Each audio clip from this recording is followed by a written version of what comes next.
ওয়াসসালাতু ওয়াসসালামু আলা রাসূলিল্লাহ আম্মা বাদ। আমরা যারা শুধু শুক্রবারে নামাজ আদায় করি,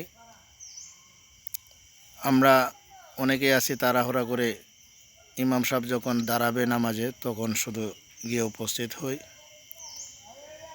ইমাম সাহেব যখন আল্লাহু আকবার বলে শুরু করে তখন আমরা ইমাম সাহেবের সঙ্গে আমরা নিয়ত বান্ধি কিংবা আল্লাহু আকবার বলে আমরা হাত বাঁধি। এরপরে ইমাম সাহেব চুপ থাকেন কিছু সময়, তখন তিনি সূরা পাঠ করার আগে একটা দোয়া পড়েন, যেটাকে সানা বলা হয়। আমরা অনেকেই আছি যে সানা দোয়াটা এখনও শিখি নাই। এরপরে ইমাম সাহেব আউযুবিল্লাহ বিসমিল্লাহ চুপিসারে বলেন, তারপরে তিনি সূরা ফাতিহা শুরু করেন। এভাবে সূরা ফাতিহার শেষে চুপিসারে আমিন বলেন। আমিন বলার পরে আবার বিসমিল্লাহ বলে একটা অন্য সূরা শুরু করেন। সূরা ফাতিহা এবং কেরাত তিনি জোরে জোরে পড়েন, যেটা আমরা শুনতে পাই। এরপরে তিনি তাকবীর আল্লাহু আকবার বলে রুকুতে যান। রুকুতে গিয়ে একটা দোয়া আছে, সুবহানা রাব্বিয়াল আযীম।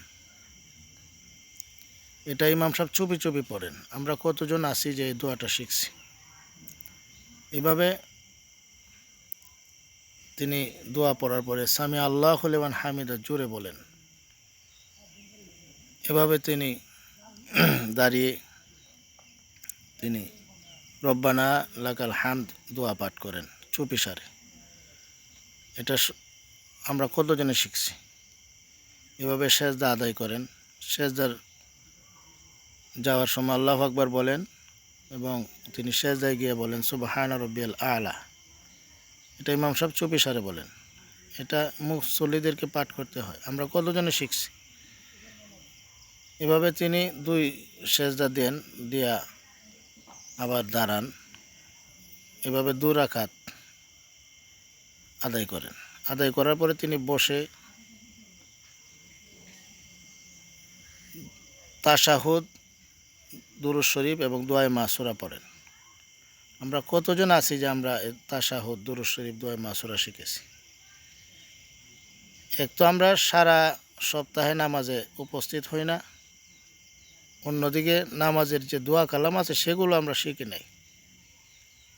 সম্মানিত মুসলমান ভাইদের কাছে প্রশ্ন, আমরা এভাবে আর কতদিন চলব? অথচ মৃত্যুর পরে হাসরের ময়দানে আল্লাহ রাসূল সাল্লাল্লাহু আলাইহি সাল্লাম বলছেন যে প্রশ্নটি প্রথম করা হবে আউয়ালু মা ইউহাসাবু বিহিল আবদু ইয়াউমাল কিয়ামাতিস সালাহ। কিয়ামতের দিন সর্বপ্রথম বান্দার নামাজের হিসাব হবে।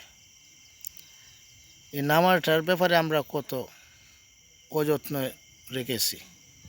আল্লাহ তাআলা আমাদের সকলকে বুঝ দান করুন, আমিন।